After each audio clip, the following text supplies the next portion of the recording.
an open society. And we are, as a people, inherently and historically opposed to secret societies, to secret oaths, and to secret proceedings. I think a new world order is emerging. An inside job? How dare you? How dare you? To create, so to say, mass-produced models of human beings arranged in some kind of a scientific caste system. We shall go on to the end. We shall fight with growing confidence and growing strength in the air. We shall never surrender.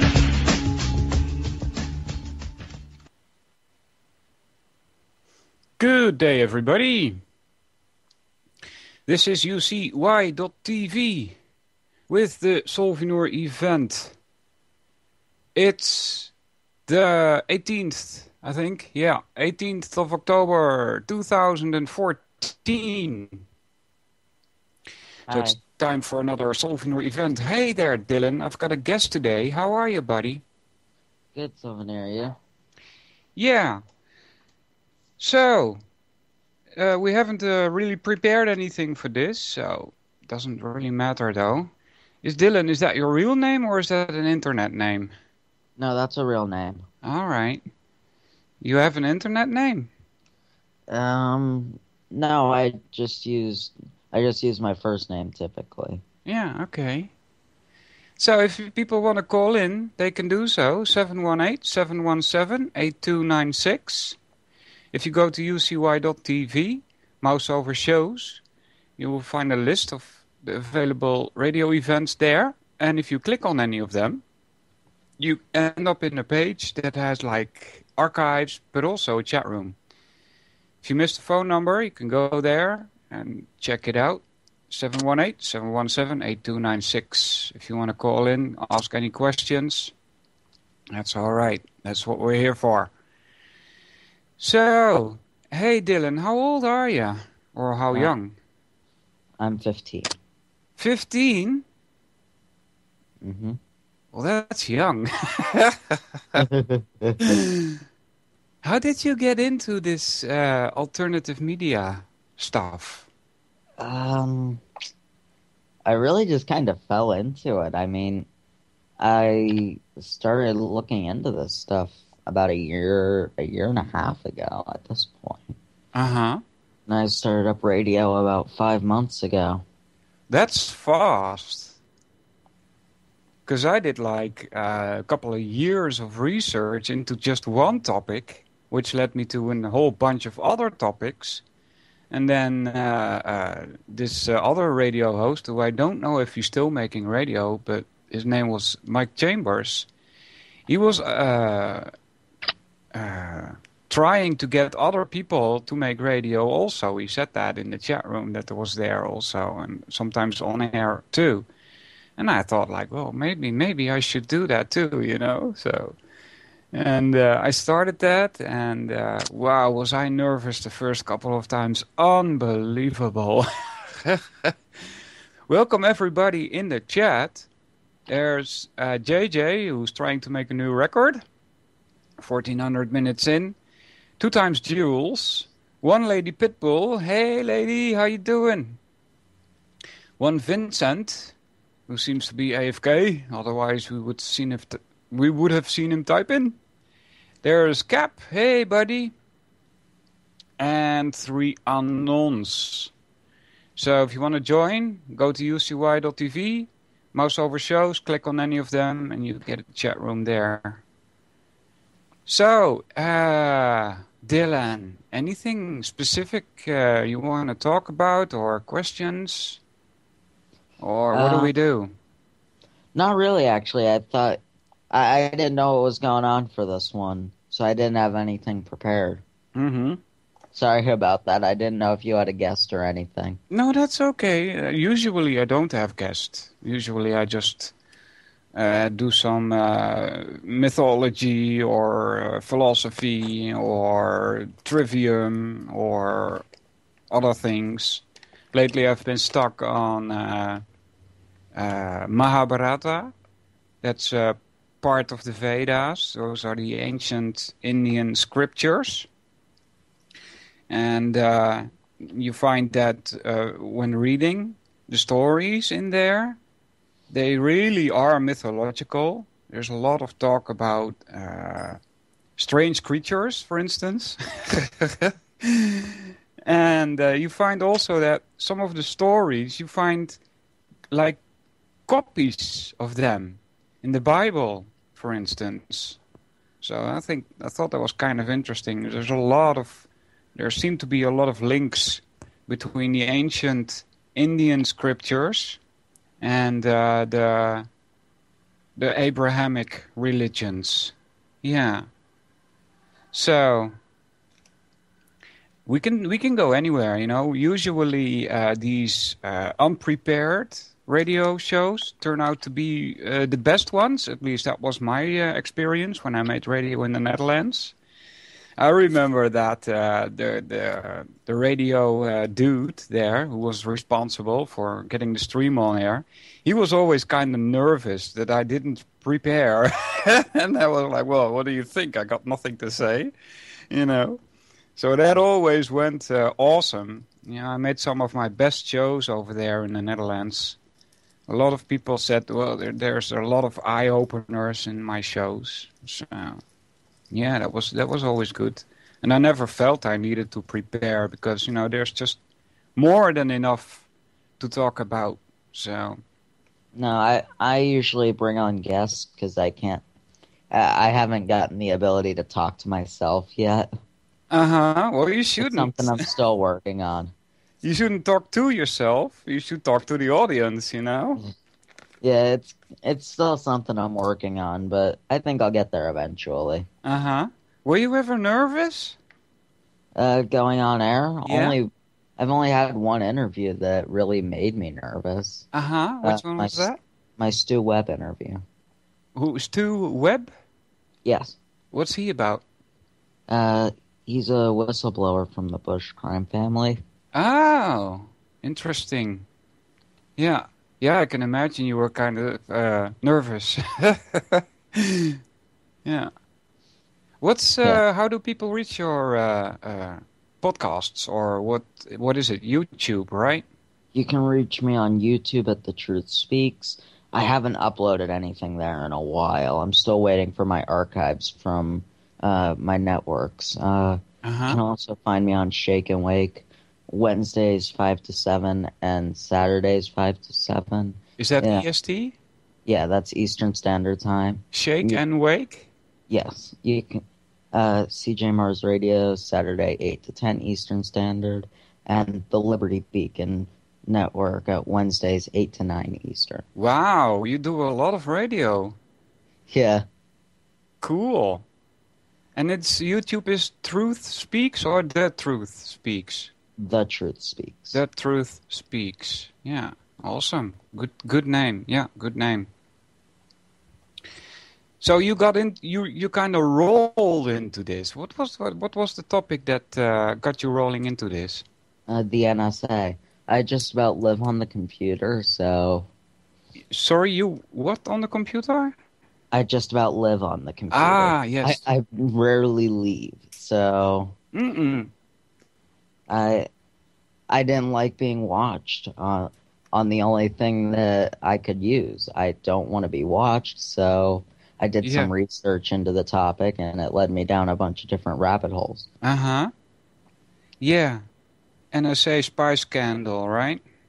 Yeah, Edward Snowden, the persecution of Edward Snowden. Yeah. There's also, I'm so bad with names, excuse me for that, but there was another well-known whistleblower. He was also at some point accused of mishandling some girls, and I think he was Julian Assange. Yeah. I'm a bit suspicious about these people, you know? Yeah, now that I've done my research, I'm not as suspicious about Snowden as I am Assange. Okay. I Yeah. still trust Assange's information You because do. these guys have to put out something truthful to keep their followers with them. They Yeah. have to put out some kind of truth. Yeah. So whatever truth they'll put out, I try to extract that from whatever lies they put out. Mm-hmm. Yeah. Do you have any specific method trying to figure out what is truth and what is nonsense? Common sense. Does it logically make sense? Mm-hmm. Or Well, can you throw it out the window right away? yeah, that's one way. You kind of run into a problem there, though, because it depends on what kind of stance you have. Like, for instance, if you put like 10 different people together that have all studied history, They'll have 10 different interpretations. well, maybe, but they can be divided into two lines. There's probably most of them will say that it's just happenstance. Nothing was ever planned, and we just got here by accident at this point. And there's a few that will say, well, no, this can't all have happened just by accident. There is planning going on here. Yeah, at this point you're either a conspiracy theorist or a coincidence theorist. Yeah, exactly. That's my thought also. But depending on what stance you have there, what seems logic to you, can differ, Yeah, no matter. Yeah, it's all subjective in most ways.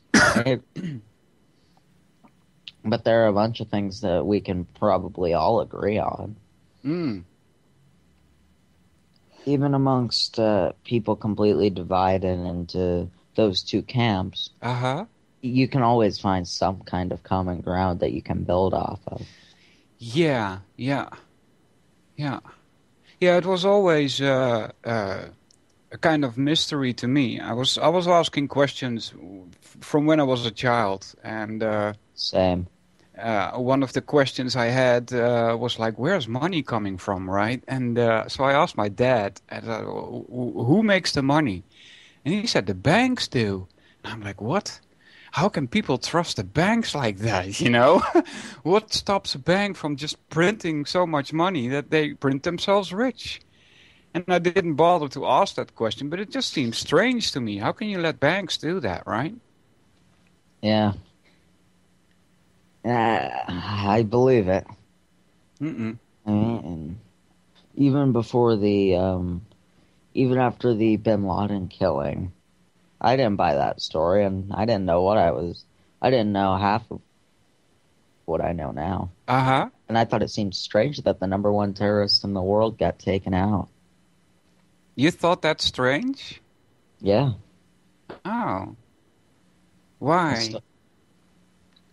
The whole story, or just that, or just his... No, the whole story is strange, but why is it strange that the number one terrorist got taken out? Well, now I know the real story about him. That he okay. But back then I didn't believe that story. I mean... Oh, yeah, I see. The fact that the SEAL teams got killed afterwards, all of them in a plane crash. Yeah, right. Coincidence, right? That's if you don't believe there's something going on there, I've got a bridge I'll sell you. Yeah, sure. Yeah. Yeah, Bin Laden, he's some character. Yeah. Have you also seen the different Bin Ladens that are available on the internet? Yeah. I mean, a lot of those, I study video, so a lot of those just come down to the processing, but yeah, a lot of those are a little suspect. Yeah, they are. Yeah. I mean, I don't believe Bin Laden was a made-up character, but I think he was a CIA asset. Through and through, I believe he was CIA. Yeah, Mr. Osman was his name. Yeah. in that capacity. Yeah, that seems to be what's going on a lot of the times. Zbigniew Brzezinski also plays a role in here. Do you know about that? Not really. All right, and I don't know exactly the year, but it's like long, long ago when there was a war in Afghanistan with Russia, and there were the Mujahideen. Yeah, the Mujahideen. Yeah, And they were their supported. major, Sorry, go their, ahead. their major assets ended up forming Al Qaeda, who Yes. we also funded. Yeah, and the One, Mujahideen was helped by Zbigniew Brzezinski. Brzezinski. Okay, I know who you're talking about now. Yeah, okay, that's good. The name sounded familiar. Yeah. Yeah, he's a big player. He also wrote some books which are very interesting to read. Yeah. Anon in the chat room is welcome, 37001. He says the Bin Laden tapes were fake after November 2001. Yeah. Yeah, I wouldn't doubt it. I would not doubt it at all. Yeah. Yeah. Well, even if they weren't faked, the translation for his supposed confession is also kind of suspect. Yeah, well, he also denied having anything to do with this. Until the November 2004 elections. Yeah. Huh. Giving us reason to go into Afghanistan and hunt him down. Yeah. Which also gave Dick Cheney and the other defense contractors lots of money. So yeah, Halliburton. I wonder if there was a part to play in that by Bin Laden. Corporatocracy or something like that. A corporate oligarchy. Yeah. Yeah, 9/11, that was my big topic for a long time. That day the towers got struck, it's still like in my memory, like one of my childhood memories, which is also had a hard impact, so to speak. And I'll never get rid of that. That event changed the world. So yeah, it really did, and I saw it that was going to happen. I thought at that point World War III was breaking out, right? No, it has broken out. Yeah, we've been in World War III since 9/11. The elites just haven't called it that yet. Mm-hmm. You were too young to be aware of that day, I suppose. I have vague memories from that day. Okay. Because my uncle was supposed to be in the towers. What? But he got caught in traffic. Wow! Unbelievable. So I have vague memories of that. Yeah. Interesting. Yeah. Plus, he was in an area with no cell service. So we had no idea what was up. We didn't know if he made it to the towers. Wow. Before they were struck. Yeah. So, have you done any research into 9/11? Mostly I've read a little bit into it, but I get sent a lot of articles about it through a bunch of people. Some people claim it was miniature nukes. I have a lot of trouble believing that. Mm-hmm. But the 9/11 truth movement's really been co-opted, so it's tough to get the real truth. Yeah, there's too many stories out there, I would say, about what happened, and it's so hard to get confirmation on any of it, because a lot of the material was hauled away to China, to be melted down. Yeah. So. And all the witnesses and all the experts on the topic mysteriously died one by one. That's what happened also, right? Yeah. Yeah. So it's really tough, but I don't know. I think it's really kind of strange that when people started to unite on this topic, the guys who said it was direct energy weapons. And the guys who said it was miniature nukes all suddenly came out. They popped their head out of the bushes and started co-opting the movement, it felt like. Yeah. Yeah, I'm not sure if putting out a theory is co-opting it, but... No, not yet. But once it got bigger... Yeah, there was also a stream of video that was out there. I believe it was called September Clues. And I was really pissed when that came out.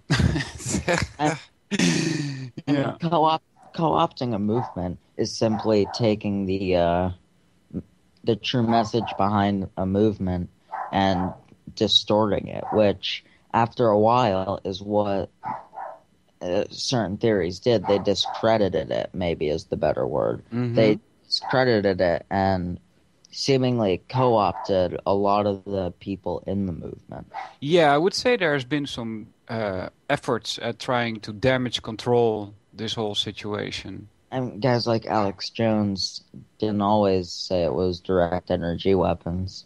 Oh, he did later?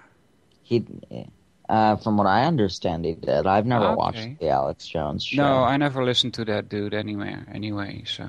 But that's what I've been told, that he believes it was direct energy weapons now. Interesting.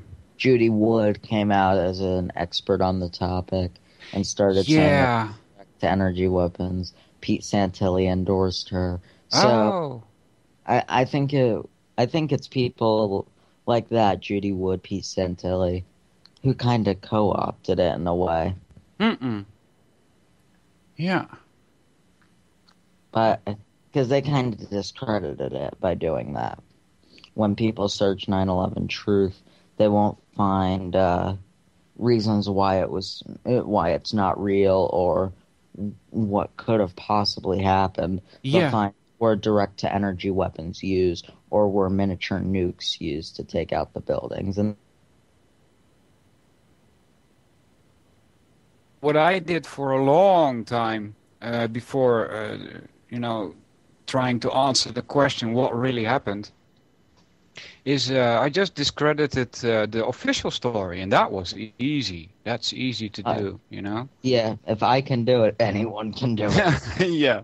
It's really easy. It's not even a substantial story. Yeah, and you don't need like conspiracy websites to prove your point, because it's the big radio stations, the big media stations like NBC and BBC, which you can use to prove... They did the work for us.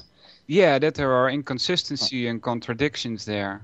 Unless Newton's third law of motion is a conspiracy theory. Yeah, that too. You could use that. Unless it's a conspiracy theory. I had an education in steel, right? So I know a little bit about how steel reacts to pressure and to temperature and things like that, right? I used to weld stuff and things, right? It doesn't melt at the temperature of the jet fuel, correct? That's true. And I talked to, because I wanted to have some other people confirm this, right? But not just anybody like me. I'm just a nobody. But people from universities. And so I called a couple of them. And, I don't know how these people can even tell me this. But they said, well, it's the plane. And that made the whole structure go spaghetti-like. And that's why the towers just disappeared in 11 seconds. And I'm like, seriously? How can you say that, So it's not 7 seconds? No, it's 11. If you check, I checked that a couple of times. There's different videos available from the mainstream media, which you can check. And it's about 11 seconds. Some say 9, some say 10. I go safe and say 11, and that's still way too fast, Yeah, even if it was 30 seconds, that would still be really suspect. Yes, it would still be suspect because there is not much left of the building after. If it was a collapse, you would have a huge rubble pile, right? Yeah, and it fell completely vertically. Yeah, that's also suspect. And there was a lot of rubble, but not enough. And there were also holes in the ground that I was like, how did these holes get there? Oh, the molten The molten nanothermite. fuels, yeah.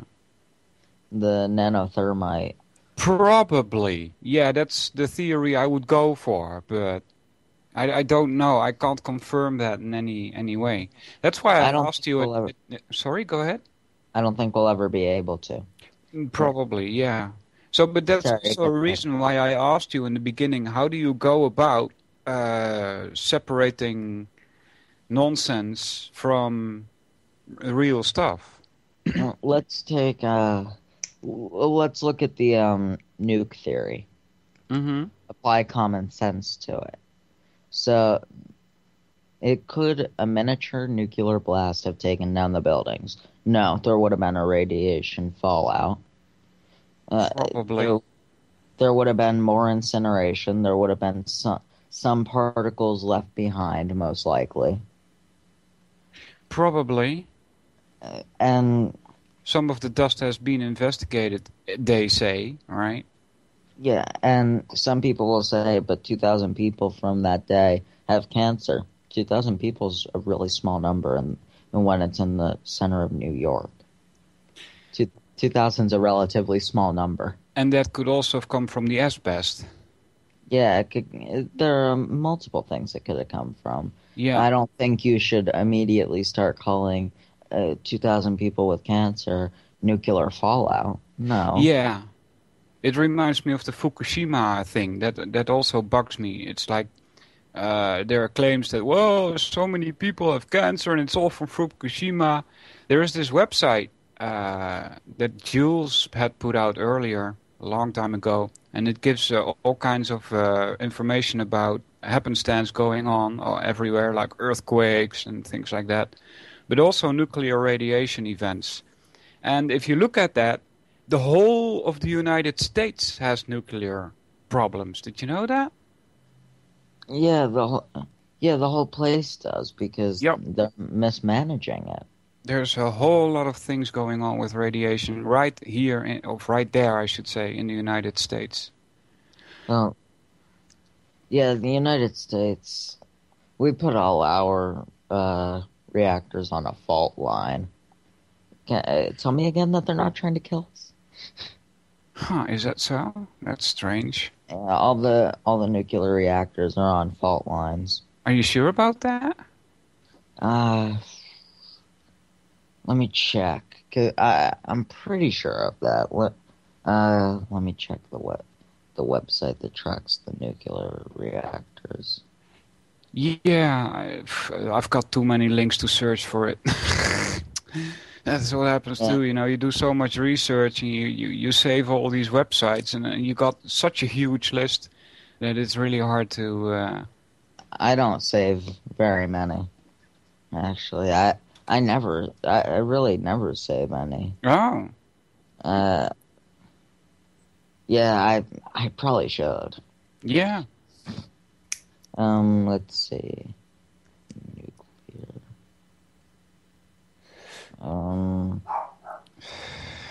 I'm still looking. Yeah, no problem. Welcome, Dan, in the chat room. Some people have joined. Still not many people there, though. Anon has joined. Anon37, welcome. How you doing, guys? Yeah, so Dan, today I have a guest. It's Dylan, and he also has his own radio shows. And I can't find it. It's no problem. Doesn't matter. I tried to look for the map of all the nuclear reactors, but I can't find it. Sorry about that. That's no problem. There's a question for you in the chat room. Do you go to homeschool? No, I go to public school. All right. Is it any good?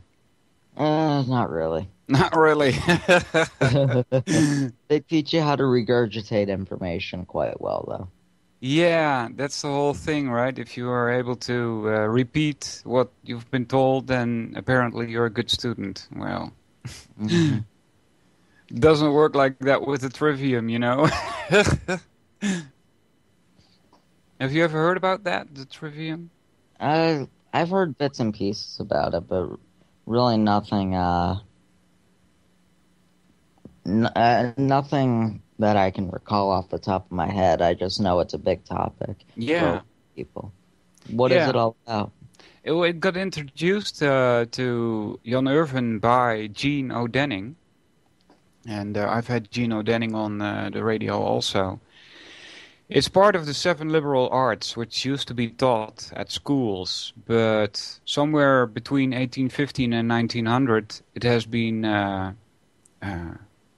gone from the schools, and that's a bad thing. And trivium is like the first 3 of the 7, right? You have the trivium, means 3, where 3 roads meet, and there's the quadrivium, which is 4, quadra is 4, right? And the trivium is pertains to mind, and the quadrivium pertains to matter.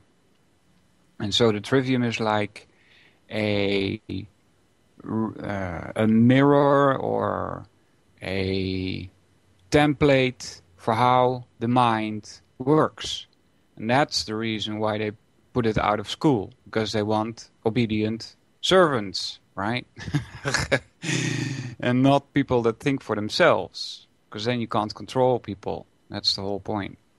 And that's the reason why it was taken out. It's divided into 3 quote-unquote topics, because they are not really topics. There's grammar, which splits up into special grammar, which is how words relate to each other in a specific language, like Russian, Chinese, English. And there's general grammar, which is what we are more concerned with. It has to do more with building blocks, nouns. And so that's the first step. That's your data, right? And then there's the second step, which is logic. And I've been focusing a lot on false logic, errors in logic. Yeah, so teaching people how to avoid making logical conclusions that seem logical but are really not.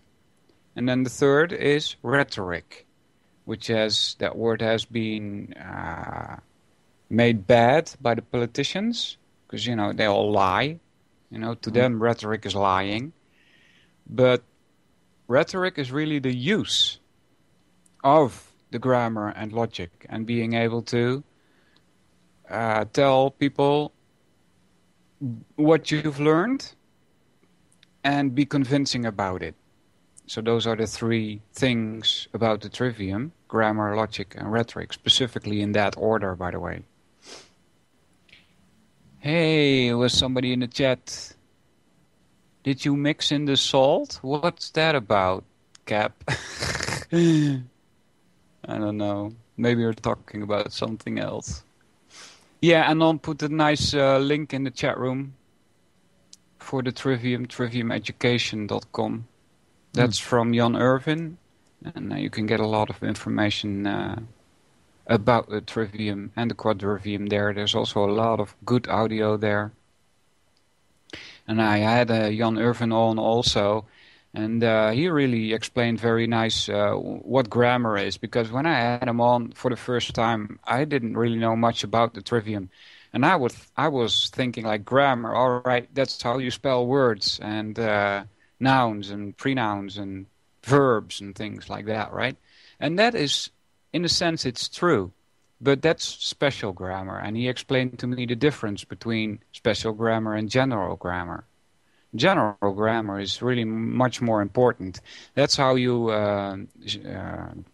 separate nonsense from what's true. The logic step helps you there. The first you do the grammar, that is, you gather your building blocks. That is, for instance, when we were talking about 9/11, your building blocks are: a plane flew in the building came down in 11 seconds. And then you use the rest of the information that you know to be true, like steel melts at certain temperatures and has a certain sturdiness to it, especially that steel that is used to create these skyscrapers. Excuse me. And then you find that there's a contradiction there. Planes are not able to bring down 412 meter buildings in 11 seconds. That's just impossible. And so there's a contradiction there. And so you need to get those two pieces of grammar, right? Planes flew in, and the towers came down separately in about 11 seconds, both of them. And then you try to link that together. That's what the mainstream media does, right? They say, well, because the planes flew in, the towers came down. They try to link those two building blocks. But you see that there's a contradiction there, and so you have to take that apart, not link those two together because of the contradiction. That's the whole point with the logic part. You find contradictions. That's the whole idea behind using your logic on the available grammar. All right. Did I explain that okay, or was it a bunch of Chinese? No, you did it. No, you explained it. I think I get it. I'm gonna research it a little bit, though. Yeah, you should. Can you Skype me some links? I will after the radio show's over, I will give you a couple of links that will help you. There's one with Jan Irvin, a video they have on YouTube, which I'll give to you. Then there's another one with Gino Denning, which is also on YouTube. My YouTube channel, I believe it's on Solvinur 1. I'm not sure. And the first one is really easy in the sense that it's really down to basics, which I thank Jan Irvin very much for, that he did the very basic stuff for us. And then with Gino Denning, it gets a bit harder. You know, he's very good at explaining the difference, for instance, between deductive and inductive reasoning when it comes to logic. You know, how do you come to conclusions? He also speaks about genera, genus, and there's another word that fits here, but I forgot. I'm sorry. He explains very well how to categorize your grammar.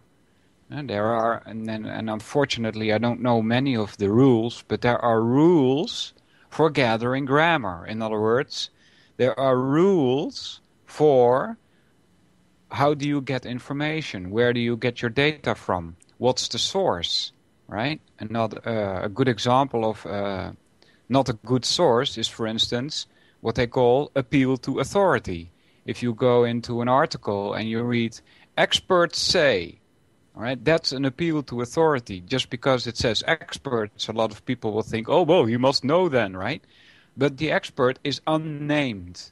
That means you cannot check if the expert has any expertise in the field that he's talking about, right? So if a biologist starts talking about history, you know, he might be an expert in biology, but that doesn't mean he knows anything about history, right? Yeah. How do you get an account for the chat? Yeah, I don't know how yet. Yeah, it's okay. It's no problem. I think you can just... let's see, if I log out, set my name. Here, if you click on the right bottom, where you clicked set your name, it probably should say log out now. And if you log out and click set your name again, then you can say, then you have an option 1 with temporary name or 2 as a Chatango member. And then you can make up a username and a password. And then you can like register there. All right, thanks. Gives you a couple of other options as well. All right, let me log back in. Solvinur, what's my password again? There we go. Welcome. Some more people in the chat. I see you are there, Dylan. Welcome. I found it. Yeah, 2 annons. Spanner has joined. Welcome, Spanner. If you guys want to join the chat room, go to ucy.tv. Mouse over shows and hosts. Click on any of them and you will end up in the chat room. For the people that just joined, could you like repeat where you make radio and where we can hear you? Sorry, I lost my train of thought. What did you say? Yes, no problem. For the people that just joined, could you like repeat where you make radio and where people can hear you? Oh, sure. You can find me on YouTube at The Truth Speaks.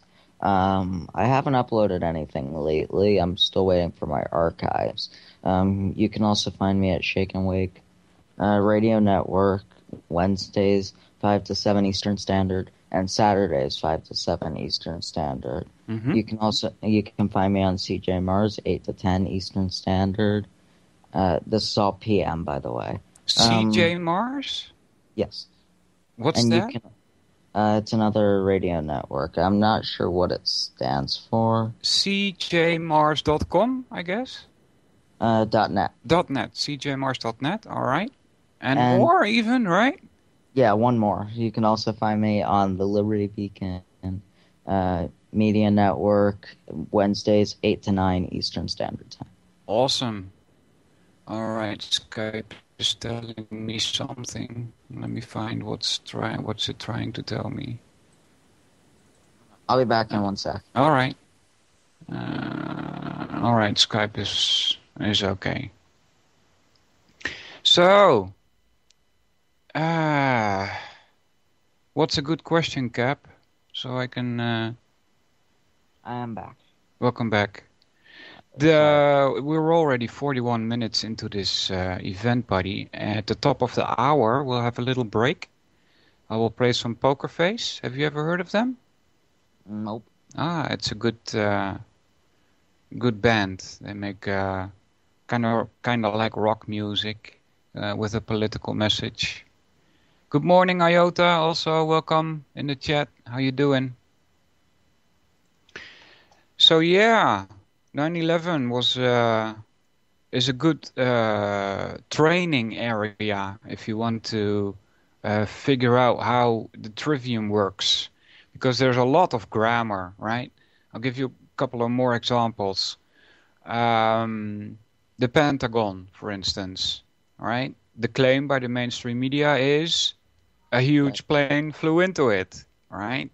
And so you gather some more data, like the videos available, and you find that there is not enough debris. You find that the engine found does not seem to fit the mainstream media's claim of a huge airplane. Same goes for Flight 93, where the mainstream media claims it crashed. Then you take that piece of data, right? The mainstream media says a plane crashed at Shanksville, and then you take a look at the pictures that were available that the mainstream media themselves bring out, and you see that there's no seats there, there's no luggage, there's no tail, there's hardly anything there, just a bunch of white specks on the floor, right? So you find that that is a contradiction, you see? And you have to figure out, well, who's lying here, right? Who's giving the wrong information? Who's giving the wrong building blocks?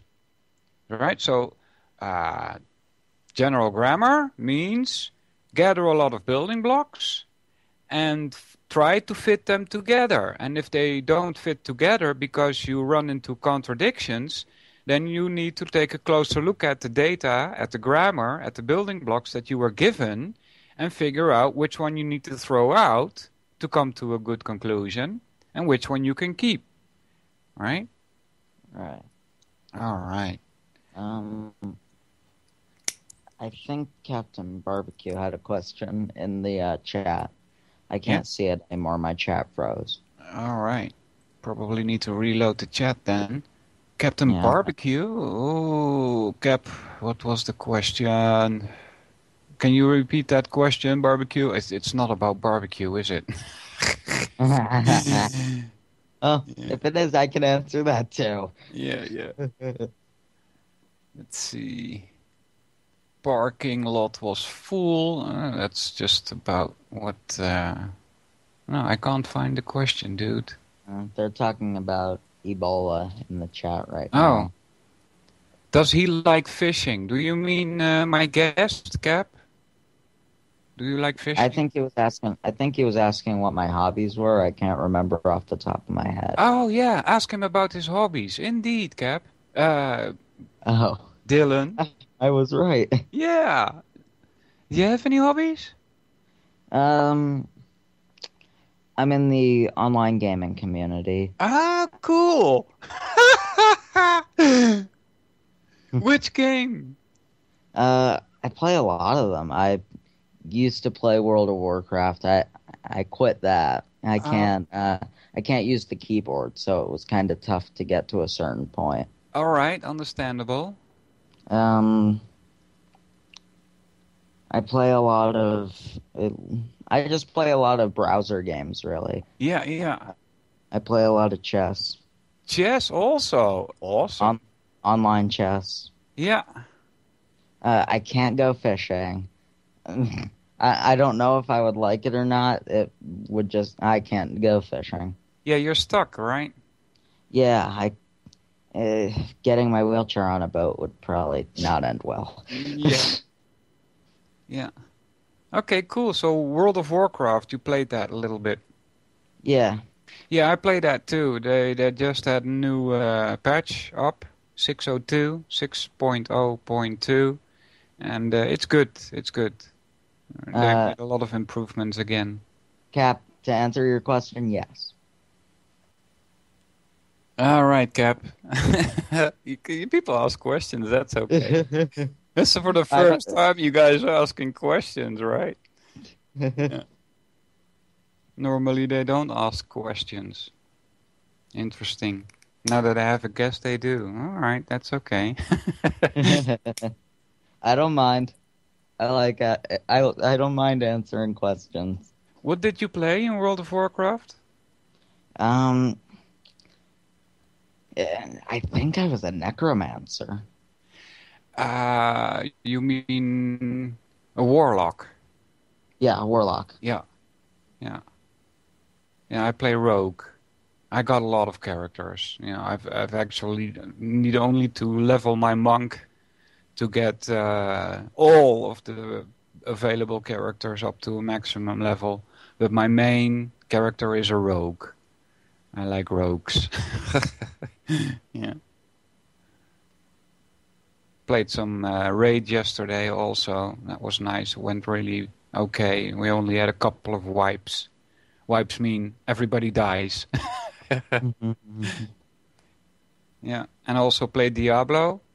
Do you know that? Yeah, I have Diablo. Yeah. I have 2 and 3. I just haven't gotten them out yet. All right. 3 has also had a new update lately, and it's also nice to play. Yeah. I've got all these instances that you can go to, and you can decide how strong the monsters will be and get good loots. So, yeah. It's nice. I usually play that so that I can get my mind off of this. Yeah, have you ever seen the series Falling Skies? Heard of it, never watched it. Yeah, it's about an alien invasion, and they wiped out like 90% of the people, and the dollar is worthless, and it turns out that people are now, instead of fighting each other, they're helping each other, and we're fighting the aliens, and I'm like, sometimes, this says something about my state of mind, right? Sometimes I think like, man, I wish it were like that, so just that we can get off this damn system that we live in, right? Yeah, I should have heard about that when I watch a lot of film and TV series. Uh-huh. Falling Skies, yeah. Yeah, I'll have to check it out. Gotta keep myself occupied somehow. Without Game of Thrones on, I guess I'll watch Falling Skies. Yeah, Game of Thrones. Oh my god, that's a good one too. Yeah. I read the books. Oh, awesome. Yeah. Yeah, and then when I watch these series, I'm sometimes like, man, I wish that were true, right? I wish that was really how the world works, because it's much more humane than Yeah, actually it is. than reality, you know? Unbelievable, right? That's some of the most inhumane stuff on TV, and it's Yep, still more humane than reality. absolutely. Yeah, unbelievable. So, but to get away from that stress, right? I play a lot of game. I have a lot of game time on my back. Yeah. Yeah, if I'm not gaming, I'm either watching a movie, TV show, or reading a book. Mm-hmm. Yeah. And finding guests, I guess, for your radio, right? Yeah. Or do you have someone doing that for you? I'm sorry, my thing cut out. What? Okay, no problem. So besides playing games, watching movies, reading books, you also find guests for your show, or do you have someone that tells you, "Hey, you should get this one or that one"? Yeah, I have people that recommend guests for me, Uh-huh. Okay. but typically they're people like James Corbett who don't really, or big guests who don't really respond to emails quickly. Oh, well, just send James Corbett, just resend him an email. He does respond at some point. I had an interview with him also. He lives in Japan, right? Yes. Yeah. And he's still alive. Can you believe that? I'm just kidding. Well, yeah, actually tonight I'm having Vinny Eastwood on. Oh, yeah, I know him. Yeah, this will be his third appearance on my show. Cool. Yeah, he's got a good radio voice. Yeah, he's awesome. Yeah. Last week I had Roger Landry on. Uh-huh. And I don't know what I'm going to be doing for my show in about 6 hours. I don't have a guest. Okay. That's okay. You can also, that's what I do a lot. Even when I made radio in the Netherlands. I just took a good book. If it was on mythology or if it was Carol Quigley or any of the other good writers. I would just take a book and start reading from it. People appreciate that, it seems. So that's okay. Mm-hmm. Yeah. What genre of books are you into? Well, I used to read a lot of books. I mean, when I was like 15, 16, I wasn't chasing girls, but I was in the library. So I'm kind of like you. Okay, yeah. So I don't spend time in the library, but I get a lot of books on my Kindle. Cool. Yeah, that's very good. So I used to read a lot of books, but at a certain point I was like, okay, I've read enough now, and I really don't like reading anymore, to be honest with you.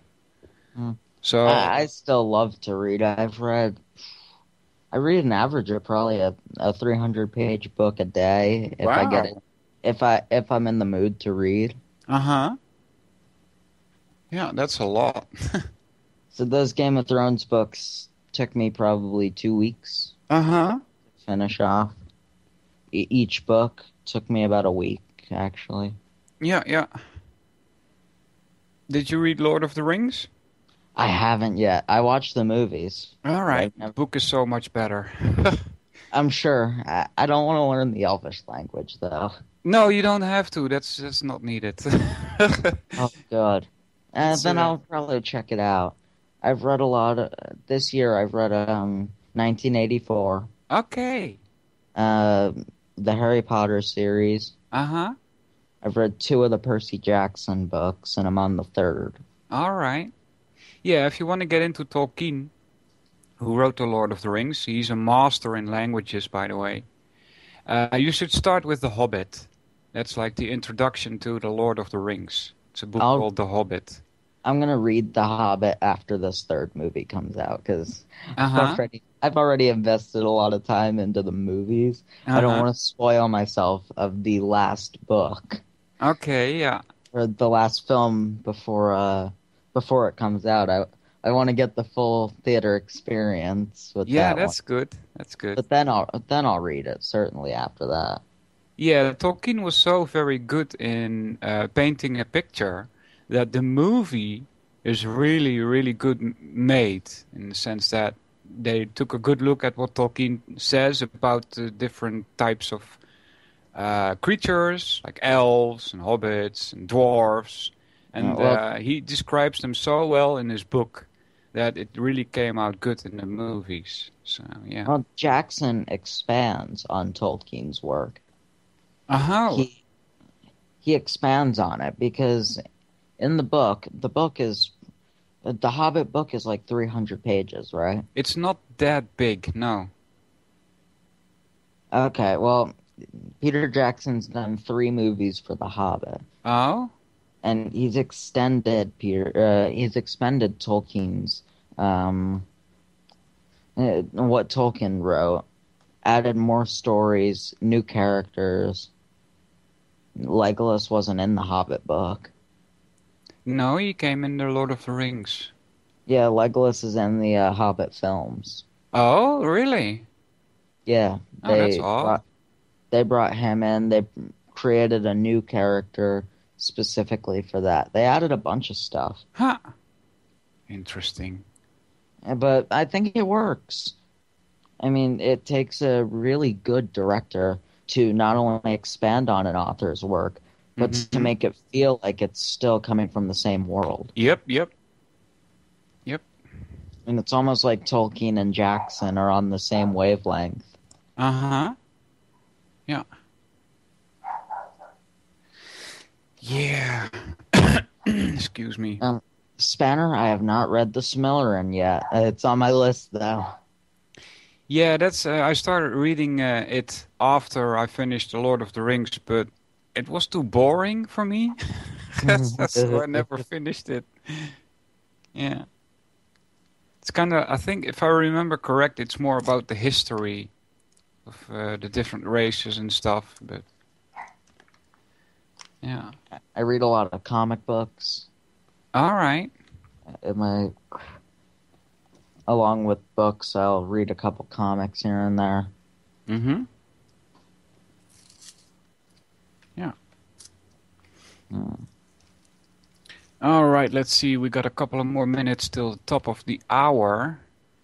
So we're going to play some Poker Face then, and we'll be back. You staying for the second hour? Sure. Cool. I'll stay. And we'll see what we want to talk about. This is non-scripted radio, guys. So anything you hear is straight from the heart, so to speak, right? Yeah. Let me finish my cigarette here, guys. I smoke on air, and I hope you don't smoke. I don't. That's good. Keep it that way. Yeah. Definitely will. So I started smoking when I was like 14 or so, and I tried quitting once with somebody else, and then that somebody else started smoking again, and I lost my will. Yeah. We were supposed to quit together, but it didn't work out. So, let's see, 58. Let's take that break, shall we? Sure. All right, let's play some Poker Face, guys. I'll put you on the YouTube from September 1st, Poker Face. Sequence number 1, I guess, Poker Face.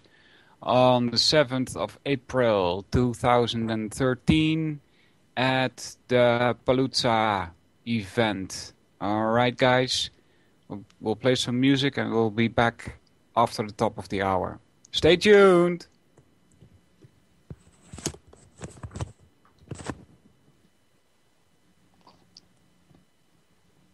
Okay, hold on, guys. Blah, blah. Need to get Cat off first. Yay! And then move this one. Now we got Poker Face. We're going to 2. That sounds great, man. I want to touch it.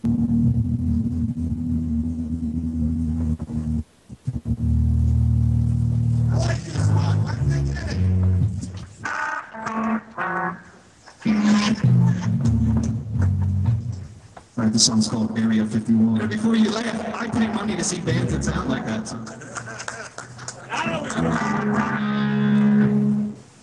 And no, we don't believe in aliens.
Thanks a lot, guys.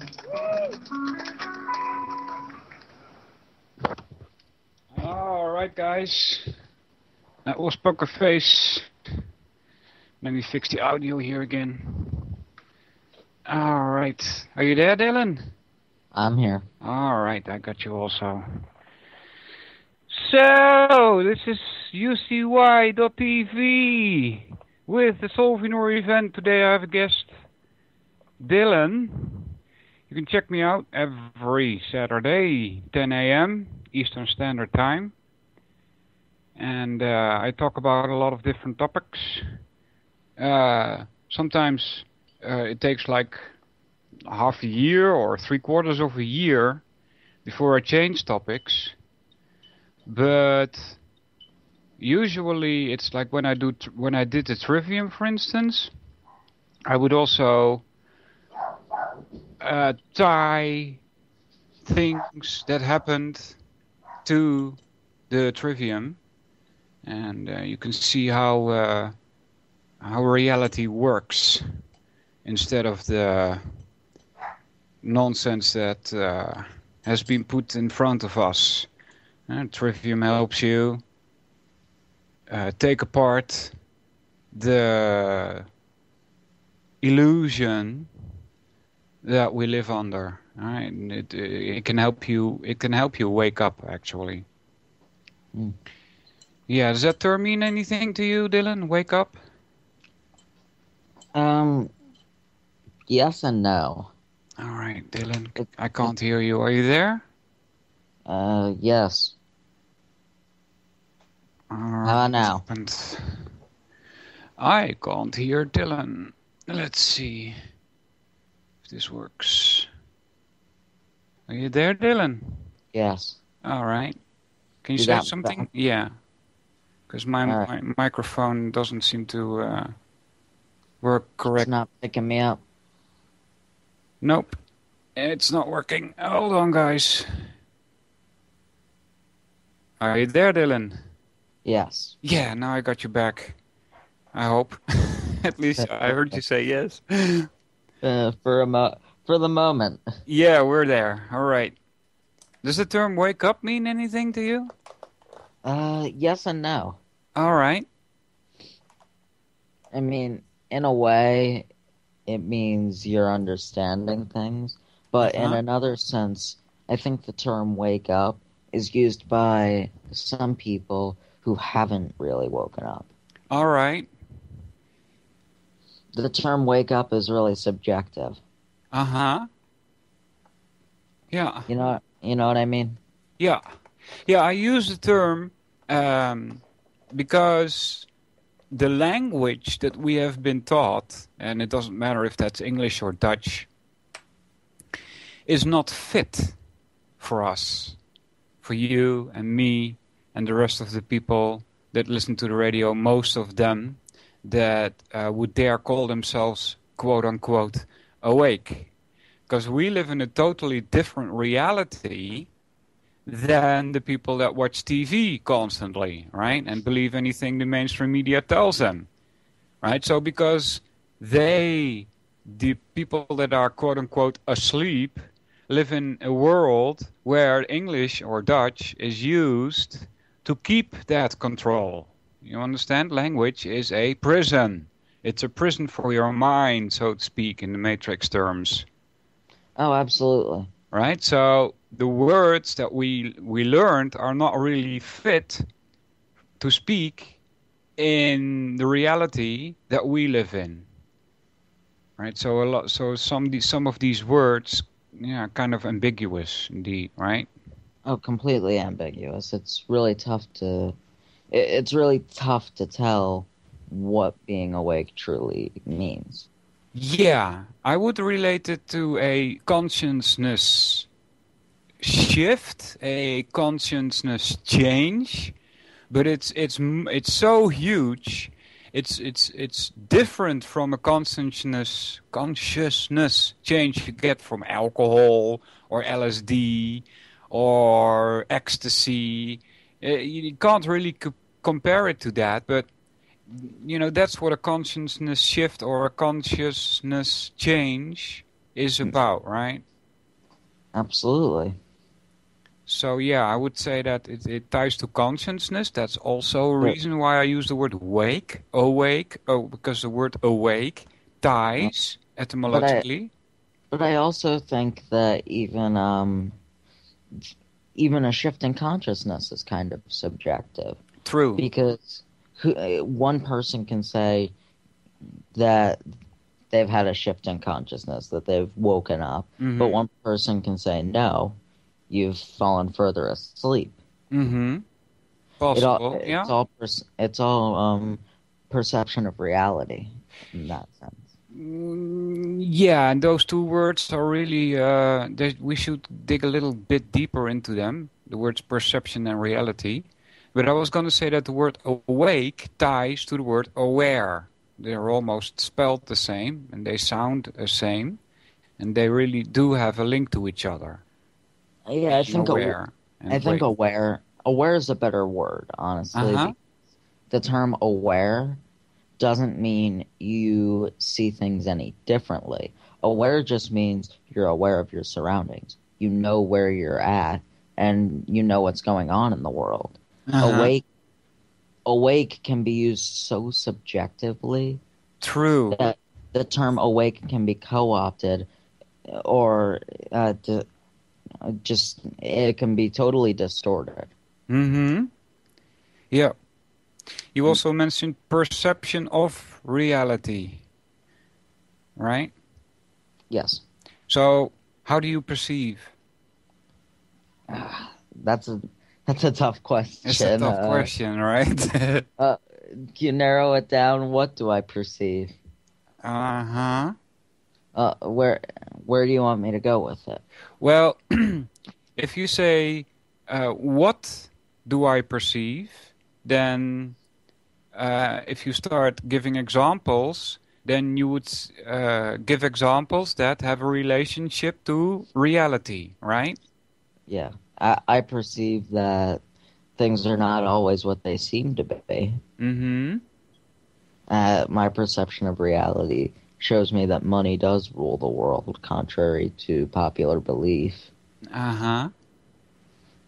And just those two principles alone can really alter somebody's worldview. Yeah, the first one is not so strong, though. When you say things are not as they seem to be, it's because the word not is in there. This is to do with the trivium a bit. The trivium discusses terminology. It discusses definitions. And when you try to define something, like when we're talking about perception, for instance, you always have to try and put it in a positive way, right? Like, for instance, I have something in my hand here, and I'm telling you it's not a lighter, it's not a radio, it's not a knife, it's not a watch, it's not a telephone, it's not an ashtray. You still have no clue what I've got in my hand, right? Correct. So when you try to define things, always try to use a positive way. So if you say, well, things are not as they seem to be, all right, that doesn't tell me anything, really. You understand? Things aren't what they seem to be. Are not, yeah. So the word not is the negative in there, and you need to get it positive. You see, so that's a weak argument, so to speak. That's okay, though. Yeah. Yeah. I'll learn. I'll research trivium, and I'll probably get better with this. Yeah, I got this from my logical lessons. So. People will lie. How about that? People do lie. That is absolutely true. Yeah. And the reason they lie is because they accept anything that they hear. Well, they accept money, of course. That's also a reason to lie. People lie because they are controlled by money. I mean, people. Yeah. When you look at the control that the bankers are trying to get over the world, trying to establish total dominance over it. Mm-hmm. What's the mean they're going about? Economic domination. Yeah. Why? Because you control the economic system, you control everything. True. Yeah. Yeah. They also lie though because they haven't checked the facts, right? You know, again, I don't see that as lying. You don't see that as lying. You see that as a mistake? I see that as a mistake, yes. All right. Understandable. Because it's reality perception once again. Somebody can perceive facts a different way, and if somebody's distorting the facts for them and then giving it to them, that's not really their fault unless they refuse to research. Once they refuse to research, it becomes their fault. But until somebody shows them that these people could be lying to them, I don't really see it as their fault, because how would they know if somebody's lying to them? Yeah, well, that's your responsibility, as far as I'm concerned anyway. That's everybody's responsibility. I agree, but... You know? And so another reason why I call it a lie is because I don't see a difference between reality and truth. Those two things are the same to me. I'm not sure, because I look at it like this. Facts are objective. Yes. If you put somebody in front of... If you give somebody a board, they can tell you how many squares or whatever is on the board. Mm-hmm. But everybody can perceive that truth differently. Really? Truth is subjective in the mind of the person. So reality now we is run into a contradiction here. Because you say fact is objective, Yeah, and truth is subjective, you say. See, that Yes. doesn't make sense. Because truth is based on facts, which are objective. Yes, based on fact. Yeah. So how can that change Let's from use- objective to subjective? Let's use your history book example. Yeah. You get 3 people to study history. Yeah. Give them the same facts. Yeah. They will all see something different. They will all see a different truth. Well, the conclusion that they draw can be illusionary, and that's not a subjective truth. That's lying. No, that's a truth to them. Yeah, see, now we get into truth for you and truth for them point, right? Yes, truth. All right. So if it were, Truth for me is different. Yeah, I know what you mean, but listen, I can give you a lesson here.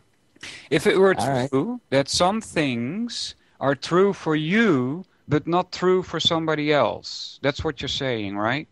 Yes, if something can be true for one person and false for another, like 9/11. Yeah, okay, but hold on.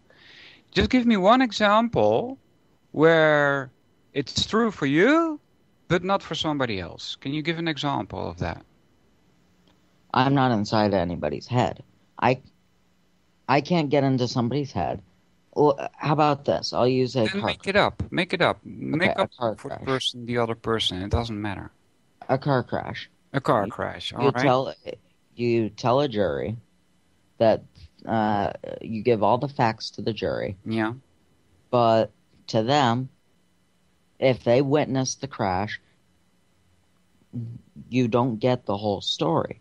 So one person's truth is another person's lie, because you can, by saying that this is absolutely the truth, somebody can perceive that differently.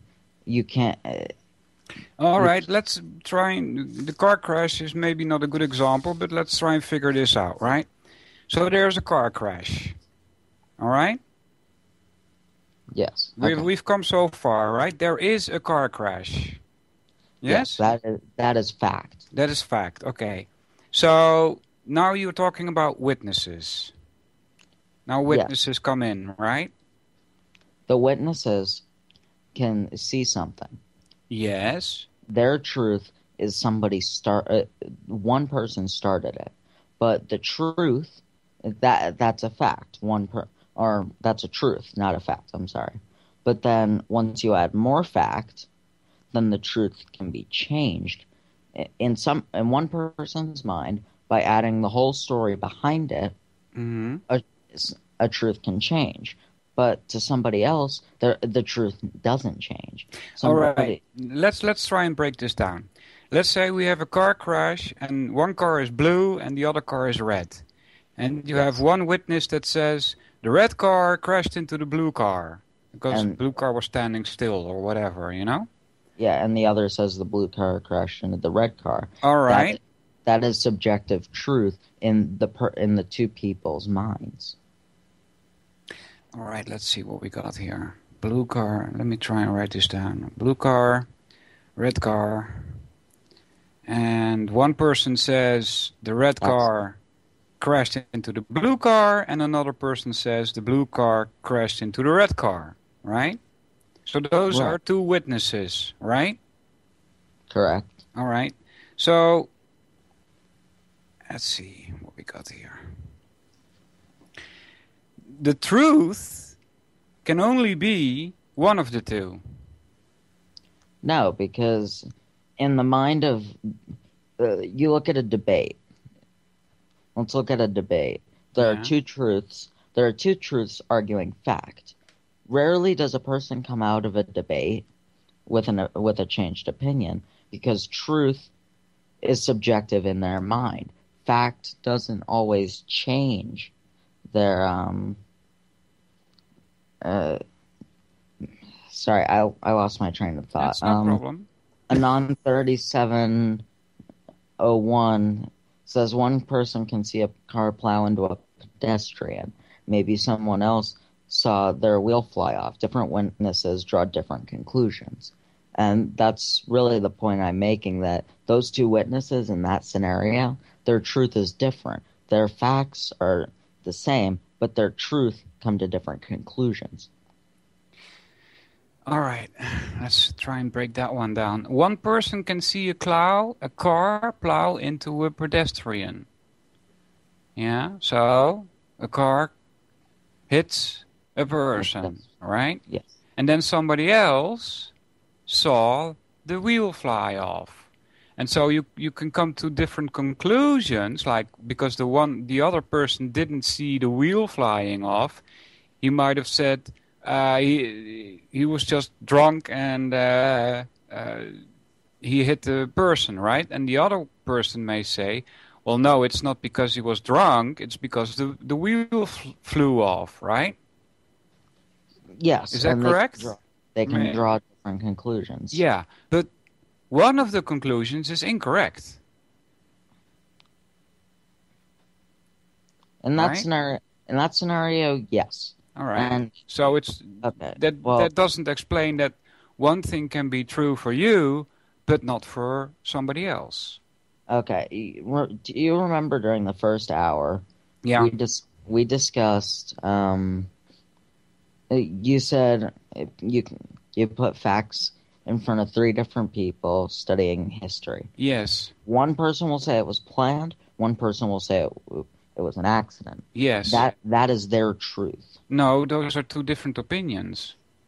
but opinion in their mind equals their truth. Their truth is their opinion. That's the only point I'm trying to make. Truth is opinion. Truth is subjective. Yeah. All right. So then we have a terminology problem. Because I don't think that opinion is truth. You can have an opinion about anything, just about, right? Yes, opinion is truth in the mind of the person stating it. Opinion just means your view on something, your truth. Your view on something. In other words, perception is reality. Perception of reality creates a subjective truth based on somebody else's perception of something. Yeah, I would say that perception of reality, if not in line with reality, is an illusion. But everyone creates their own reality in a way. Their mind creates a different reality. Yeah, but that doesn't. All right, I understand that you say that people in their minds, in their inside, right, create a reality, right? That's a view of the world that they have. Yes. But you and I know that in most cases, that picture that they have of the world in their mind is not the same as the reality out there. Yes, but still, when you look at the world, there's still objective and subjective. One person, let's look at the ISIS crisis. Yeah. We, in the truth movement, a lot of us at least, will say that ISIS is CIA-backed and funded. Mm-hmm. But somebody else's truth may be that that's insane, that's not true, and this is the perception, and this is their perception. This is their truth. They have the same facts in front of them. This is their truth. Yeah. But one of them is correct, right? Yes, one of them is correct, but one of them is still the subjective truth in the mind of the person. Yeah, I would call that an illusion. If you are not correct about what reality is, then you're living in illusion. Yes, but an illusion can still be perceived as reality. It's reality perception. Do you perceive reality as an illusion, or do you perceive the illusion as reality? If you perceive reality as an illusion, then you will have a different worldview, and you will have a different view on everything than the person who perceives the illusion as reality. All right. Let's try this one. We'll take a step back. We're talking about reality and illusion, and you say that there are people that think that reality is illusion, correct? Yes. All right. So if reality is illusion, right? So we're now speaking in illusionary terms, right? Is there anything, if you're living in illusion, could you state anything that is absolutely true? No, I don't think you could, because you're living in illusion. Right. But So just because somebody on the other side of the fence says it's not true, in your mind, when you see reality as an illusion, you will always see it one way. If you see the illusion as reality, while nothing can be true in the mind of the other person, everything is truth in the mind of somebody who believes the illusion is reality. Therefore, that creates a different truth based on your perception of reality. okay, but we need to break this down in statements so that it gets a bit simpler. If I just asked you, if you think that reality is illusion, right? So that's statement number one. Then statement number two comes.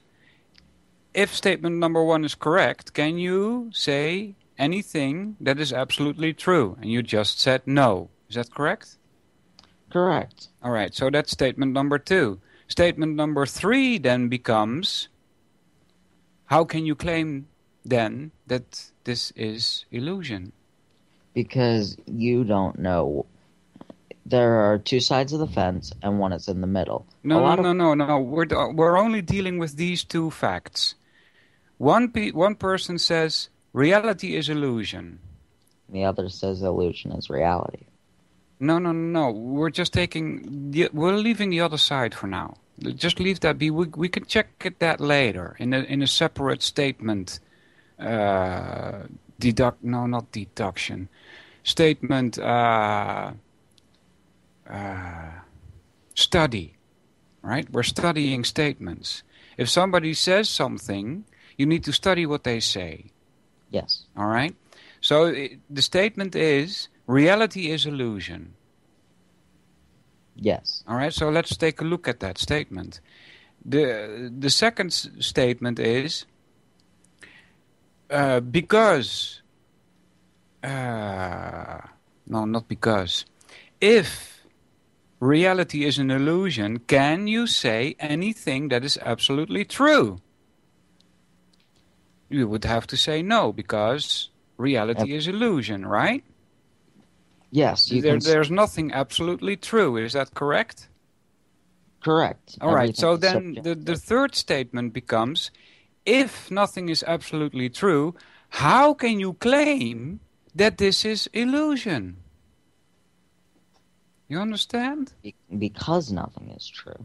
If nothing in reality is true, yeah, then you're living in a lie. You're living in an illusion. Right, but if you say nothing is true, how can you make a statement like that? Do you get my point or not? I don't think you do, right? I kind of do. I see where you're coming from. You see where I'm coming from, right? If you say everything is an illusion, that's a contradiction in itself. Yes, I see where because you can't make that statement if everything is an illusion. Do you understand? Yes, there comes a point where objective and subjective become a gray area. Uh-huh. All right. That doesn't change the fact that one person 9/11, for example. Yes. One person perceives this as an attack by Al Qaeda Yes. on our rights as a way, and we got to go get them. One person, the other person, I'm sorry, says, no, this was an attack by our government. Facts are objective. They can back up a truth, but facts can never prove a truth because a truth is subjective. A truth is reality, perception. Now you're saying perception is reality. Is that correct? Kind of. All right. Yes, that's basically what I am saying. All right. So that would break down my idea of reality being the same as truth. All right? Because perceiving something in a specific way is reality. Yeah, but if you perceive, like you mentioned the two people, right, about 9/11. One says Al Qaeda, one says it was a lie. Inside job or half inside job because we had some help from other states, right? Yes. One person can believe. Right, so they perceive it differently, right? Yes. But there's only one reality, or are there more, in your opinion? It's really a tough question to answer because it's all about. It really comes down to the sole principle of belief. Okay. It comes down to what do you believe is truth.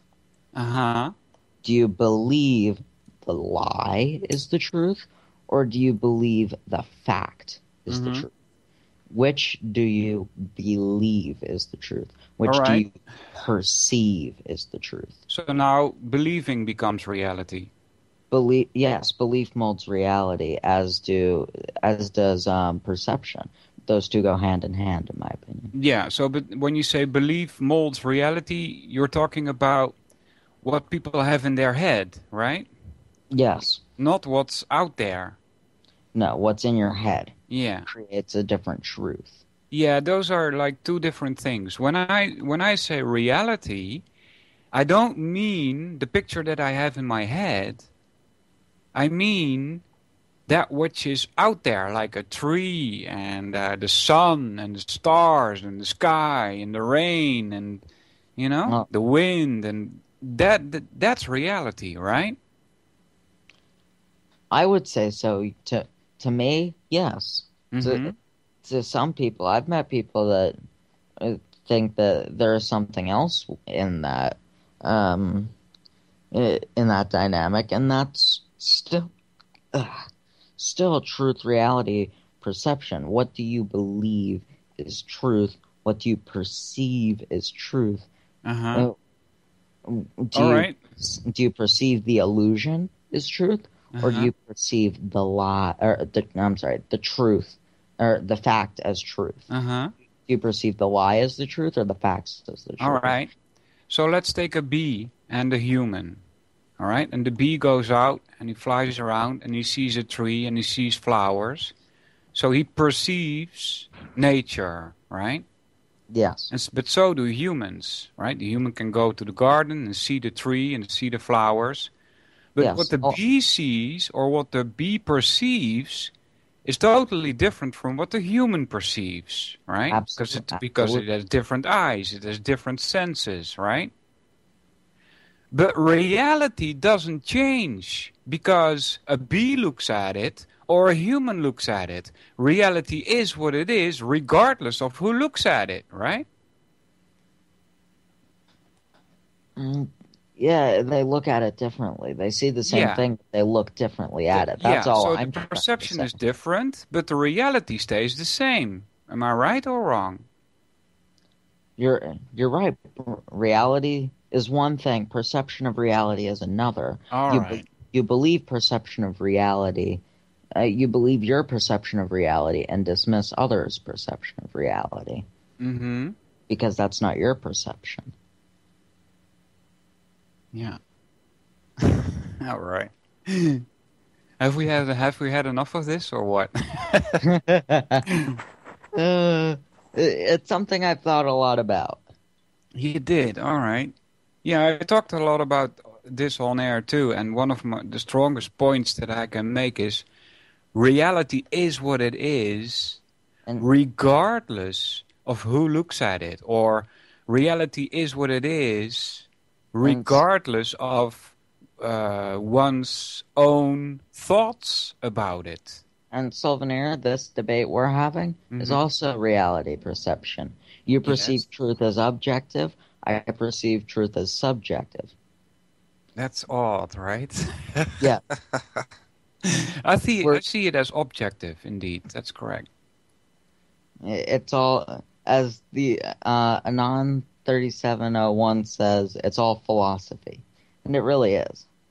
This is philosophy, yeah. Philo means knowledge, right? Doesn't osophy mean perception? No, it means, for as far as I can remember, it means a love of. Right? So philosophy means the love of knowledge, to love knowledge. But knowledge ties to truth. Because you can only have quote-unquote knowledge, and it's actually then spelled with a capital K, about that which is true, not that which is an illusion. I disagree, actually, because you don't need knowledge to see a truth. Your truth can be built on the foundation of nothing, or it can be built on a foundation of knowledge. You can you still perceive things differently. Yeah, but that's the truth in your head, right? Yes, and that's all I'm arguing is truth in the mind is how a person perceives things, and it's extremely difficult to change somebody's reality perception. Yes, in that sense you are correct. It's hard to change people's mind, right? Yes, it's truth to I'm sorry. It's tough to change somebody's truth, somebody's belief in truth, somebody's perception of truth. Yeah. Yeah, that's the reality inside your head. I'm more concerned with reality outside. It's like the word existence. Right? They come and go together. They work in they work in tangent with each other, because you can't have reality outside your head without reality inside your head. No, that's not true. Reality existed long before you were born. Yes, but there was still a subjective reality even before humanity existed. Let's use your bee example. Yes. Let's use any living matter. All right. Humans perceive things one way. Yeah. Bees perceive things one way. Yes. Animals perceive things one way. The bee and the animals perceive things differently. Yes. Even before humanity's existence, exactly, there was always life, and there was always subjective truth in the mind of the matter. In the mind of the matter? Yeah, in the mind of the... I'm sorry, that was a bad choice of words on my part. No problem, it's no problem. In the mind of bees, in the mind of one-cell organisms, they can't think. No, but they still have a reality perception. Absolutely, I would agree with you. Yes, because they react to what's happening to the environment, right? Yes, they adapt. Yeah. So therefore, all throughout time, no matter what existed, as long as there was something living, which there always was throughout time, there was always, when the world began, there was always a living thing on the planet. Really? That's not the current theory, though. You know. The current theory has yet to be proven. It's reality. That's true. Yeah. Somebody perceives that theory as true. I need more objective facts. I'll believe that subjective truth. Okay. I get your point. Yeah. Yeah, I'm more like, well, the Earth, when it was just formed, was, there was not enough atmosphere, and the sun was burning, so... Well, therefore, if nothing existed besides Earth Yeah. and an atmosphere that was still forming, Yeah. then there was no objective truth, or objective facts, I should say, or subjective truth, because there was nothing to create that. There was nothing to create that? There was nothing perceiving those facts as objective or subjective. But we don't need a perceiver to establish reality. You see, because Yes, if you a tree do. falls on the North Pole, for instance, and a tree falls, and this is a Zen trick that they made up from the Zen philosophy. If a tree falls on the North Pole and nobody hears it, did it fall? Well, the obvious answer is yes. You don't need someone perceiving it to fall for it to fall. You understand? Okay, but how did it fall? That's the perception. No, that's not important. That's the wind might have blown it over. It doesn't really matter. In the grand scheme of things, perception comes down to back to the car crash. Mm-hmm. Somebody can perceive one way, and somebody else can perceive it another. It doesn't matter in the objective facts. It doesn't matter what the objective facts are. Two people will still perceive things differently, and that is their truth. That's the only point I'm trying to make. No matter what you put in front of somebody, their subjective truth may not change, but that is still truth to them. Yes, I understand what you mean. Yeah, that's the inside truth in your head. The inside reality inside your head, right? We've started a debate in the chat room too. Whoa, that's cool. You can read some of that if you like. Dan Cooper says quantum woo is the justification of irrational beliefs by an I don't know that word. Sorry. Obfuscatory. Reference to quantum physics. Uh-huh. That's Dan. That's your subjective opinion with objective fact. No. I don't. I must agree with Dan here. It is irrational. Then that is your maybe, but that's your belief. That's your perception that it's irrational. Well, there's contradictions in there. Like they say, for instance, right? They talk about light, and they say, well, it's a wave. Well, no, it's a particle, right? And that's all because it seems to behave like a wave, and it seems to behave like a particle. All right, there's something wrong with the perception here, because you can't say that it's a particle and it's a wave. That's a contradiction. That's the irrationality, you see? But to them it is still rational in their head. Yeah. That's all I'm trying to say is no matter how it's perceived outside of somebody's head, to them, if you see it as irrational, and I would agree with you that is irrational, but that doesn't change the fact that in their head it is still rational to them. Yeah. But whether they're right or wrong is irrelevant in their mind, and that could be called ignorance. I would believe that is ignorance. You have to be able to rationalize truth. Mm-hmm.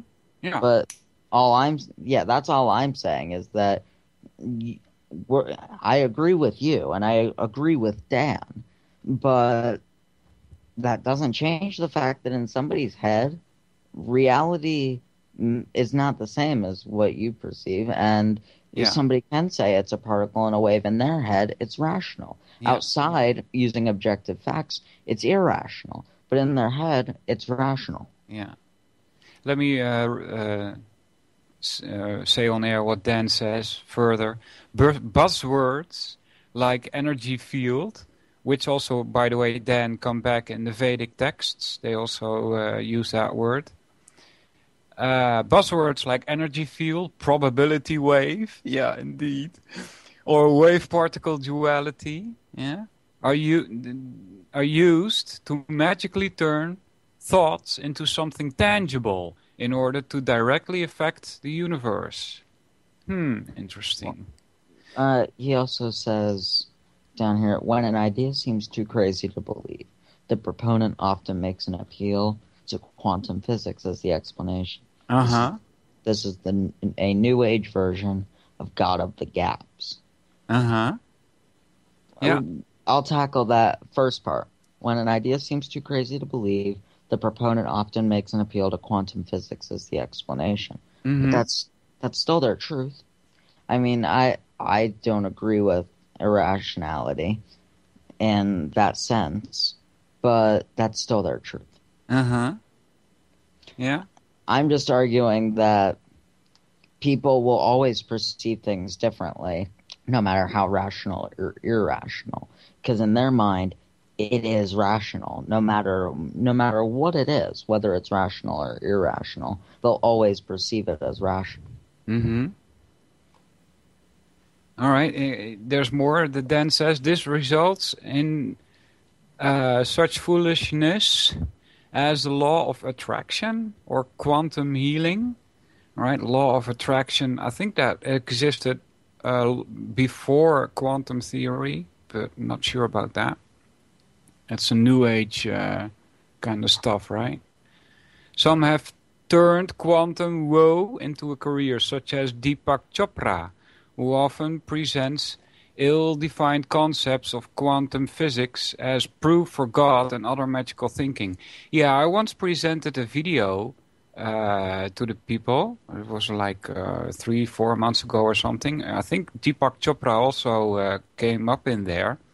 And he says, I have something interesting here, and it's proof of life after death. And he goes on to present a scientist. And this scientist, he studies matter. He studies the universe. And this was a very interesting video because he says, well, I'm baffled. I don't understand how this can be. And he starts to explain that matter, or the universe, as he studies it, seems to be built of code. And he specifically says it's computer code. And so the presenter asks him, well, what do you mean? Did you mean like zeros and ones? And he says, yes. And he shows the audience a kind of strange pictures of how the zeros and ones visualize.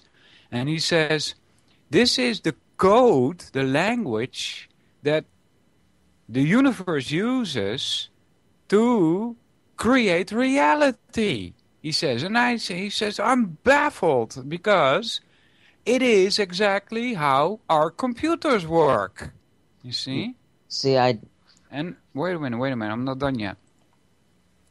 And then I understand his baffledness because he doesn't know, like you, or maybe not you, but if not, that's okay. But most of the people that listen to me know that knowledge is power, and knowledge is being kept from us to keep us in the dark.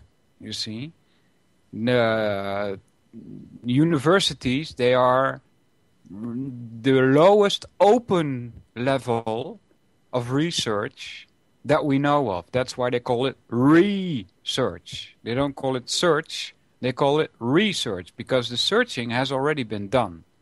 You see, all this technological knowledge, we don't get to know. The masses don't get to know that. So what happened, and this is why this so-called scientist is baffled, what happened is the study into what the universe is made of has already been done long ago. And that's what they built the computers on. See, he thinks that, well, somehow the universe is made of computer code. No, we built the computers because we have an understanding of how the universe works. And that would take away his bafflement, you see? Yeah, and still to him, I don't know the end of that story, what he went on to, what he said afterwards, but to him, he still sees that one way. Yeah, that's true. It's in his head, he's got his a non-3701. A implies B doesn't mean B implies A. Yes. When A leads to... There's only one thing I can say here. If A leads to B, and A is correct, then B is correct. That's all I can say about that. Not always, because facts can be skewered. No, facts are what they are, regardless of how we look at it or what we think about it. But the mainstream media distorts fact. Yeah, then we call it a lie. We don't call it fact anymore. Agreed. I'm pretty much with you on that. Yeah. All right. Can I post my YouTube channel in the chat? Yeah, well, let's do this again. There's some people back. Vincent in the chat is back. Joe Friday, welcome, and Dylan. And for the 4 Anons, please do. Oh no, that's you, Dylan. Yeah, that's me. Oh. Please do tell the people where they can hear your guests and you on the radio. I just posted to you I think I just posted my YouTube channel. No, you can't post channels. Just pick one of the videos from your channel, post it in the chat, and then the people can reach your channel via that video. Because channels don't link in Chatango. So. Yeah, that's strange. Yeah, it is. But yeah, what was it? JC something? CJ Oh, yeah. Mars. CJ Mars Radio Net, radio.net. CJMarsRadio.net. Is that correct? Yeah. Yes. All right, that's one. 8 to 10 Eastern Standard. I'm on there on Saturdays. So actually, I'll be on there in about 8 hours from now. All right. I'm on the Liberty Beacon Media Network. Wednesdays, 8 to 9 Eastern Standard Time. Shake and Wake Radio Network. Wednesdays, 5 to 7 Eastern Standard Time. Mm-hmm. And Saturdays, 5 to 7 Eastern Standard Time. Mm-hmm. YouTube channel? YouTube channel, The Truth Speaks. I'm posting it now. Yeah. I really never... I don't have any listeners on the YouTube channel. Very few people have seen anything from the YouTube channel, but I think people watch the other shows. I'm not sure. Okay. Let's see if I copied your YouTube channel. Let's see what it does. No, it doesn't. It gives you a Google search and then come to The Truth Speaks. YouTube. Hold on, guys. Now, let's pick a video. Videos. Solvinur, I think we have to do this again. This was fun. Yeah, you want to do this again? All right, that's okay. Yeah. All right, this is a video from you. Now let me paste that in the chat. Hey, it doesn't work. What the heck? What's going on? Oh, there it works. Yeah, there it works. And Vince got it too. Vince got it too. All right, people, if you click... Yeah, I post... And I got the link in the chat too. All right. So if people click that video, they can reach that YouTube channel via that video. And people can check it out. Please do. I think my guest is a wonderful guest. He's only 15 years old. I thought you would have turned 16 by now, but you haven't yet. I turn 16 next month. Next month. All right. I hope you keep making radio, and you will become very experienced when later you're like 20 or so, you know, and that will help you. And then you're still very young, and you're already very experienced in making radio and talking to guests, trying to figure out truth, right? Yeah. So, all right. We've got only like 5 minutes left. Is there any questions or anything to mention? Not really, actually. I'm still trying to process everything from Okay. that debate. I'm trying to get it all in my head, so maybe I can sharpen up my argument. Yeah, I kind of failed on the statement thing. If you want to do an off-air talk with me about statements and reality, then we can do so. I should be able to do a better job because I wasn't really clear on that. I had trouble breaking down the examples given into statements because I know for a fact that what is true for one is also true for somebody else. All right. So what is true for me is also true for somebody else. What is real for me is also real for somebody else, regardless of how their consciousness is put together or regardless of how one thinks. I don't think that what you think has an effect on reality. Reality is what it is and does not change because we think differently about it. So, but I should be able to explain that better at some point. I definitely do want to talk to you, and I still think that the world is mostly opinion. Yeah, especially with so many humans around. So, says Global Earth Guy. That sounds a bit new agey. I'm sorry, Global Earth Guy. So, can I put the YouTube channel? I can't see your link in the chat room. That's odd. All right, let me see. I'll put the YouTube channel back. I could see the link. Yeah, I could too. It's odd, right? No problem though. I'll get it. Still got a few minutes left.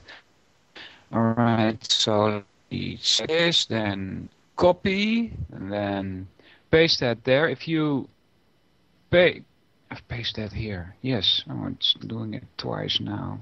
It's a bit too slow. It was a bit slow. If you copy this, Global Earth Guy, Global Earth, that's like 2 times, right? Globe is the Earth. I'm sorry about, being so nasty about your name. If you copy that, you will get a Google search. If you copy that into your address bar, it gives you a Google search. And that Google search at the top says, "The Truth Speaks YouTube." And then you get to his YouTube channel. I will be doing a roundtable probably next week on my YouTube channel. If you guys want to join in, if you have Skype, just get in contact with me and when the show starts, and we can bring you in. I want to bring as many people to the roundtable as possible. All right, give people your Skype contact. My Skype contact is Dylan, DYLAN /MADARA, and I will put that in the chat room. Sure, go ahead. So people can reach you and join in on the roundtable conversation next week. Yeah, when exactly is that? I haven't figured out a time yet. It'll probably be about 3 o'clock Eastern Standard Time. Okay. And I do shows just about regularly. So if you want to call into any of those, you have my Skype now. All right, that's the tune coming in for the end of our show, Dylan. Thanks a lot for joining me. Thanks for having me on. I want to do this again sometime if you want. Cool. You're welcome, guy. Take care, Ray. Take care, Solvinur. See you later. Bye. An inside job? How dare you? How dare you? To create, so to say, mass-produced models of human beings arranged in some kind of a scientific